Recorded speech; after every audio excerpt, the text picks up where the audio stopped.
अस्सलाम वालेकुम dear candidates. Shabana नवाज़ official YouTube channel की तरफ़ खां तव्हां सां मुखातिब आहियां। डियर कैंडिडेट्स, 9th क्लास जी सिंधी जे पाण MCQS एक्सरसाइज़ कयूं पिया। उन जो टियों पार्ट आहे ऐं अक़लमंद बादशाह जेको लेसन आहे उन खां शुरू कंदासीं।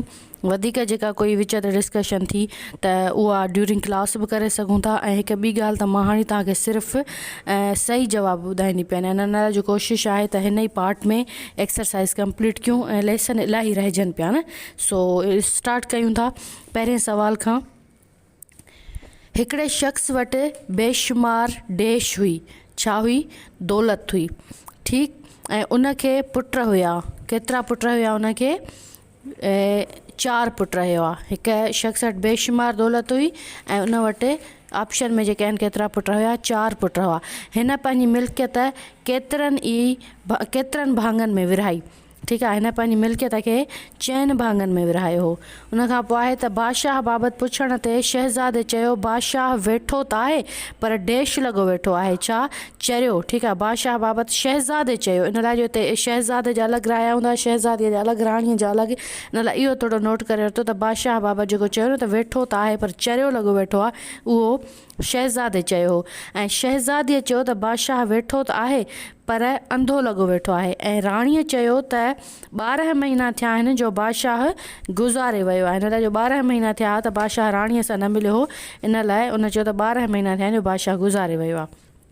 उनखां पोइ आहे त नेठि उन बादशाह जेके ग़रीब छोकिरो ग़रीब माण्हू हुयो उन जा जेके पुट हुया उन्हनि खे नेठि सुध पयनि त बादशाह देश नाहे। छा नाहे? चरियो नाहे। बादशाह थधो साह भरियो ऐं चयो शहज़ादे, शहज़ादी ऐं राणीअ जेकी कुझु चयो आहे उहो देश आहे। छा मतिलबु? सच आहे। उहो छाजे करे सच आहे त बादशाह शहज़ादे जो ख़्यालु हुयो। इन लाइ तव्हांखे थोरी शॉर्ट ब्रीफिंग ॾेई छॾिया हिन लेसन जे हवाले सां। त शहज़ादे इन लाइ चयो त बादशाह वेठो त आहे त चरियो आहे जो उनजो ख़्यालु हो त हाणे हू जवान थी वियो आहे ऐं उनखे हुकूमत ॾियणु घुरिजे। ऐं शहज़ादीअ इन लाइ चयो त अंधो आहे त माना उनजो ख़्यालु हो त उनखे हाणे मुंहिंजे बारे में सोचणु घुरिजे। ऐं राणीअ इन लाइ चयो त 12 महीना थी विया आहिनि मूंसां न मिलियो आहे। इन लाइ हुन चयो त वाक़ई मां हुकूमत जे कमनि कारनि में एतिरो मसरूफ़ हुयुसि जो मां पंहिंजी फैमिली खे टाइम न ॾेई सघां। इन लाइ हुन जेको कुझु चयो आहे सच चयो आहे। जेको नेक्स्ट लेसन आहे उहा जमशेद नसरवान जी हिकु नेक दिलि इंसानु। हीअ मुंहिंजी अच्छा हिकु मूंखां कंहिं पुछियो त कमेंट में त हीअ छा आहे? त बेटा तव्हां पढ़ंदो त जेका राइटर आहे उन इन लेसन जे जेको शॉर्ट इंट्रो हूंदो आहे उन में लिखियो आहे त यादगिरियूं आहिनि। ठीकु आहे। हिकिड़ी आहे आतम कहाणी, ॿी आहे सवान हमरी, टियों आहे खाको, चौथी सिंफ़ आहे यादगिरियूं। ठीकु आहे। त हिनखे हीअ जेका सिंफ़ आहे हिनखे जेको जमशेद नसरवान जी उनखे यादगिरियूं में काउंट कंदासीं। नसर जो जेको हीअ लेसन आहे। उनखां पोइ आहे हीअ मुंहिंजे मन जा देश आहिनि। छा आहे? राइटर छा थी चए त छा आहिनि? मन जा जरफुल आहिनि। उनखां पोइ आहे त जमशेद जी हिकु ई दिली तांग हुई त कराची जे रहवासियुनि खे समूरा देश मिलनि। छा? समूरा मौक़ा मिलनि। जमशेद खे कराचीअ जे देश जी ॼाण हुई। छा जी ॼाण हुई? कराचीअ जे आईंदे जी ॼाण हुई। उनखां पोइ आहे त जमशेद कराचीअ जे देश लाइ सोचियो ऐं अहिड़ी पेशबंदी कई। कराचीअ जे छाजे लाइ सोचियो?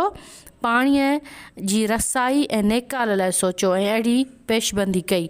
उनखां पोइ आहे त जमशेद पंहिंजे रिथाउनि में देश माण्हू हुयो, ॾाहो ऐं माहिर माण्हू हुओ। हू जेको मतिलबु सोचींदो हुयो दूर अंदेशी जो एंड फ्यूचर प्लानिंग जे हिसाब सां कंदो हुओ। ऐं हुनजो इलाही उहो हुयो त मां मतिलबु कराची खे डेवलप्ड कंट्री में सिटीज़ में शुमारु करायां।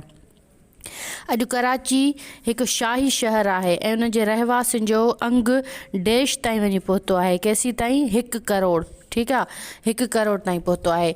उनखां पोइ नेक्स्ट जेको क्वेश्चन आहे त अॼु कराची पाकिस्तान जो देश शहर आहे। पाकिस्तान जो अहम शहर आहे। सिंध जो कैपिटल आहे, सिटी ऑफ लाइट्स आहे। पाकिस्तान जे अहम शहरनि मंझां हिकु आहे। उते 2 बंदरगाह आहिनि। ठीकु आहे। उनखां पोइ आहे पर अफ़सोस जो देश मसइलनि खे हल करण अॼु उते जमशेद कोन्हे को। पाणी, सिहत ऐं सफ़ाई जे मसइलनि खे कराची में पाणी जो मसइलो अॼु बि सेम ई रहियो आहे। उनजी बि दिली ख़्वाहिश ऐं कोशिशि हुई पर इहो मसइलो हल न थी सघियो। हुन खां पोइ आहे अॼु कराची रुॻो आहे देश किन किचिरे ऐं किन किचिरे जी धप में वरितल। उन खां पोइ जमशेद असांखे देश जहिड़ा सबक़ ॾिना आहिनि, कहिड़ा, न विसरण जहिड़ा सबक़ ॾिना आहिनि। जमशेद हिकु देश हुयो, छा, फ़क़ीर मंश, सूफ़ी, सुजाग ऐं अमली माण्हू या इहो सभु कुझु। जमशेद में इहे सभई क्वालिटीज़ मौजूदु हुयूं, ठीकु आहे। उन खां पोइ एल्फस्टन स्ट्रीट जो हाणे नालो आहे देश, छा, ज़ैबुल निसा स्ट्रीट। एल्फस्टन स्ट्रीट जो नालो कराची में हाणे ज़ैबुल निसा स्ट्रीट आहे। उन खां पोइ का बि ॻाल्हि, का बि सोच जमशेद खे देश जे उसूल खां तिर बि हटाए न सघी।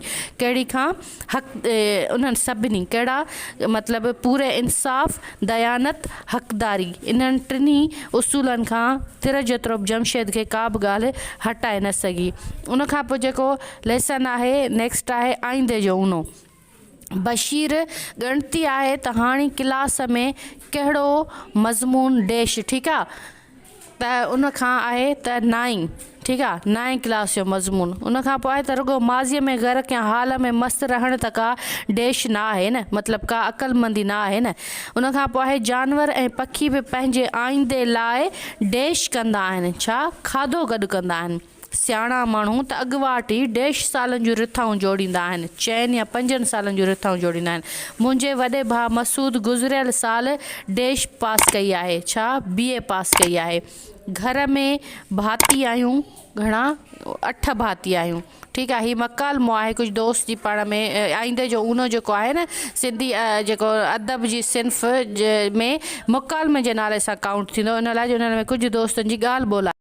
अच्छा, हीउ हुयो बसि जेको आईंदे जो ऊनो। अच्छा, हिते हिकु मां तव्हांखे ॻाल्हि ॿुधायां त हीउ ॾिसो, तव्हां ॾिसो था क्वेश्चन नंबर 6।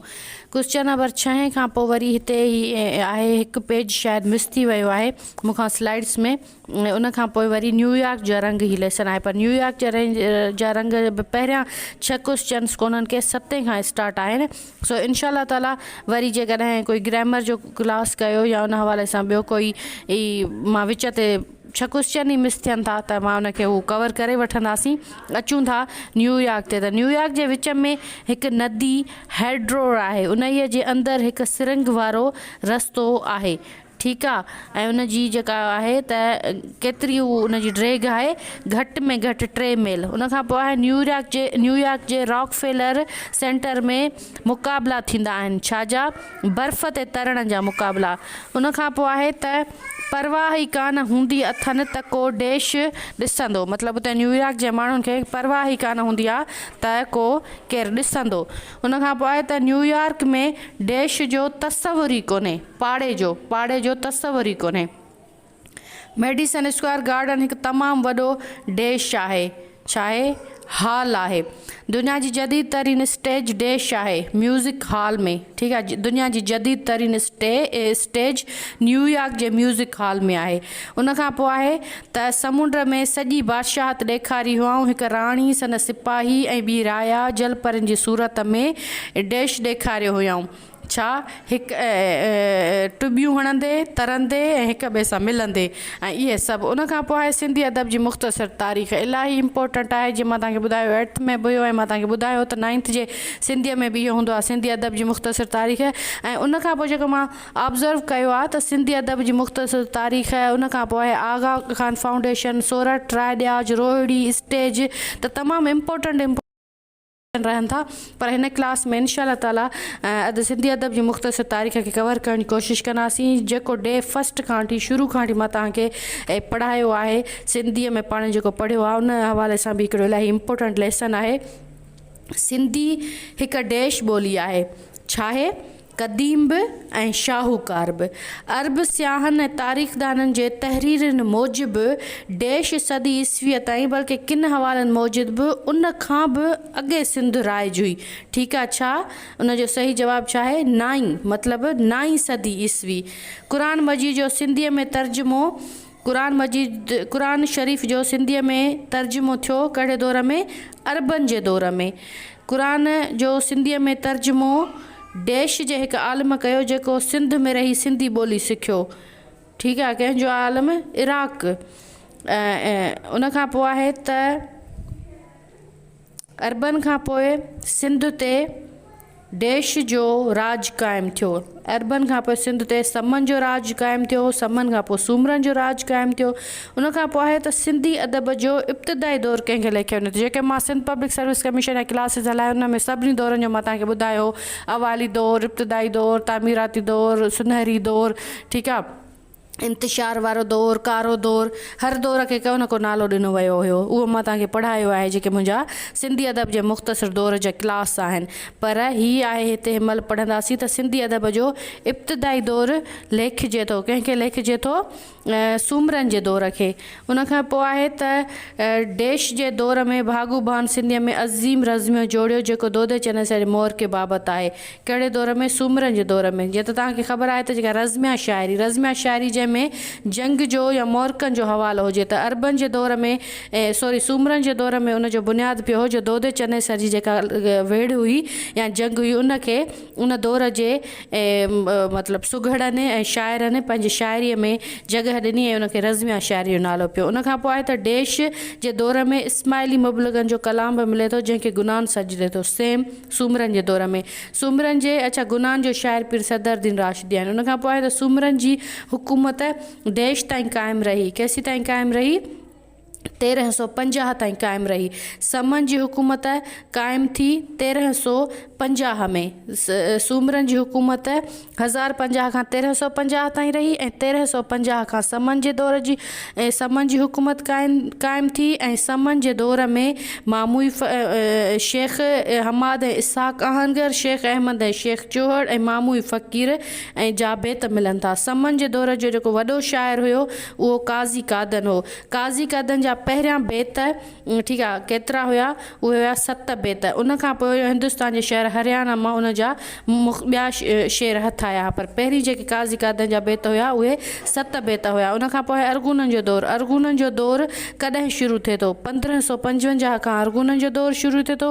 ऐं अरगुननि जे दौर जो वॾो शाइर शाह अब्दुल करीम बुलडी वारो आहे। कलोड़नि जो दौरु शुरू थिए थो 17 खां ऐं शाह अब्दुल लतीफ़ भिटाई 17 जे कलोड़नि जे दौर जो अज़ीम शाइर आहे। मखदूम अबुल हसन जो किताब मुक़दमा सलवात लिखियो वियो 1700 में। ऐं शाह अब्दुल लतीफ़ भिटाईअ जा जेके हमअसर शाइर हुआ उहे हुया त कहिड़ा हुया?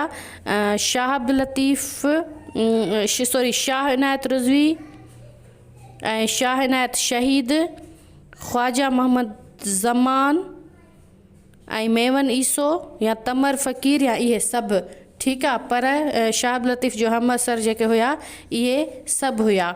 उन खां पोइ आहे त सिंधी में उरूज़ी शाइरी जी शुरूआति थी। कहिड़े दौर में उरूज़ी शाइरी जी शुरूआति थी? 18वीं सदीअ में। कलोड़ ऐं टालपुरनि जे दौर जा जेके शाइर हुआ उहे ही सभु कलोड़नि ऐं टालपुरनि जे दौर जे शाइर हुआ। ख़लीफ़ो नबी बख़्श, क़ासिम सामी ऐं जुमन चारण, मखदूम अब्दुल रफ़ भट्टीअ में, सरफराज़ खान अब्बासी, सादिक फ़क़ीर, रोहल फ़क़ीर, अब्दुल रहीम गरहोड़ी, इहे कलोड़नि ऐं टालपुरनि जे दौर जा शाइर। उन खां पोइ सिंधी शाइरीअ में मरसे जी सिन्फ़ राइज थी सैद साबित अली शाह, ठीकु आहे। सैद साबित अली शाह मीरन जे दौर जो शाइर हो। मरसे जी हियत ऐं बानीकार जेको मुंहिंजो क्लास रखियल आहे उन में मरसे जे बाबति इलाही डिटेल में मुंहिंजो क्लास आहे। उन खां पोइ अंग्रेज़नि सिंध ते कब्ज़ो कयो कॾहिं? 1843 में। पाण इलाही दफ़ा पढ़ी चुका आहियूं। 1843 में अंग्रेज़नि मीरन खां हुकूमत जंग जे ज़रिए वरिती ऐं सिंध ते कब्ज़ो कयो। अंग्रेज़नि जे दौर में क़ाइमु कयल कमेटी देश ईस में रस्मुल ख़त मंज़ूरु कयो। कॾहिं मंज़ूरु कयो? 1853। इहो पाण इलाही दफ़ा पढ़ियो आहे। उन खां पोइ अंग्रेज़नि जे दौर में सिंधी अदब जो वॾो नालो, अंग्रेज़नि जे दौर में सिंधी अदब जो जेको वॾो नालो आहे उहो कहिड़ो आहे? मिर्ज़ा कलीच बेग। उन खां पोइ अंग्रेज़नि जे दौर जा अहम नसर निगार कहिड़ा आहिनि? ऐं हीअ सभु आहिनि। हीअ सभु कहिड़ा आहिनि? ॾियाराम, गुदूमल, नोलराय, जेठमल, परसराम, गुरबशाणी ऐं भेरूमल मेहरचंद, लालचंद अमरदिनो, दीन मोहम्मद वफ़ाई, महबूब अली चन्ना, मुलाई शिदाई, फ़तेह महमद सिवाणी, ये सभु अंग्रेज़नि जे दौर जा अहम नसर नवीस। अंग्रेज़नि जे दौर जा वरी मशहूरु शाइर हुया ख़लीफ़ो गुल महमद, आख़ुंद क़ासिम, फ़ाज़िल शाह, गुलाम मोहम्मद गद्दा, मोहम्मद हाशिम मुख़ल्लिस, अब्दुल हुसैन सांगी, हाफ़िज़ हामिद, मोहम्मद बख़्श वासिफ़ ऐं हिदायतुल्लाह नजफ़ी।